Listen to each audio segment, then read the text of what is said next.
ஜாதகம் பார்த்து பலன் சொல்லக்கூடிய முறை. இதுல வந்து ஒவ்வொருத்தருக்குமே ஒரு ஒரு ஸ்டைல் வச்சிருப்பாங்க.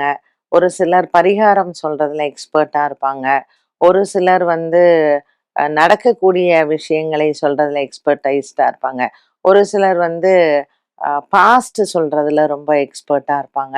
ஸோ ஒரு சிலர் கர்ம பலன சொல்றதுல எக்ஸ்பர்ட்டா இருப்பாங்க. ஸோ ஒவ்வொருத்தருக்கு ஒவ்வொரு எக்ஸ்பர்டைஸ் இது இருக்கும்.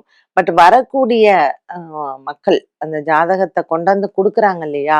அவங்களுக்கு எக்ஸ்பெக்டேஷன்ஸ் நெறைய இருக்கும். அவங்களுக்கு சாதகமாகவே எல்லாம் சொல்லணும் அப்படின்னு நெனைப்பாங்க. பட் எல்லா ஜாதகத்திலயும் அவங்களுக்கு சாதகமான பதில்கள் கிடைக்காது. அப்படி இருக்கும்போது அவங்க அத அக்செப்ட் பண்ணிக்கணும். பட் நெறைய பேருக்கு அந்த அக்செப்டன்ஸ் வந்து வராது. அதுவும் குறிப்பா திருமண விஷயத்துல சொல்லும் பொழுது. பெற்றோர்களுக்கு வந்து எல்லாருக்குமே பிள்ளைகளினுடைய வாழ்க்கை நல்லா இருக்கணும்னு தான் நெனைப்பாங்க. எந்த பெற்றவங்களும் வந்து பசங்க வாழ்க்கை நல்லா இருக்கக்கூடாதுன்னு நெனைக்க மாட்டாங்க. பட் ஜோதிடர்கள் வந்து உங்க குழந்தைக்கு திருமண விஷயத்துல கொஞ்சம் அட்ஜஸ்ட் பண்ணிக்கோங்க. இல்ல காம்ப்ரமைஸ் பண்ணிக்கோங்க. நீங்க இந்த மாதிரியான வரன் தான் வரும். அத நீங்க கொஞ்சம் அட்ஜஸ்ட் பண்ணி இப்பவே பண்ணுங்க அப்படின்னு இலைமறைவு, காய்மறைவா சொல்லுவாங்க. ஆனால் அத அவங்க ஏத்துக்கவே மாட்டாங்க. கடைசியில 40 வயசு வரைக்கும் வெயிட் பண்ணிட்டு, 40 வயசுக்கு அந்த காம்ப்ரமைஸ பண்ணுவாங்க.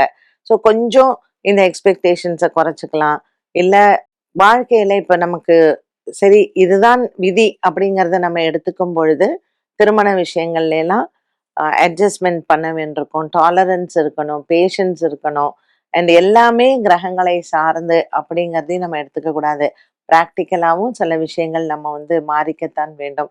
ஸோ ஜோதிடரும் சரி, ஜோதிட பார்க்க வரவங்களும் சரி, அவங்களுக்குள்ள ஒரு நல்ல அண்டர்ஸ்டாண்டிங் இல்ல அப்படின்னு சொன்னா, சொல்லக்கூடிய விஷயங்களுக்கும் பலிதம் இருக்காது.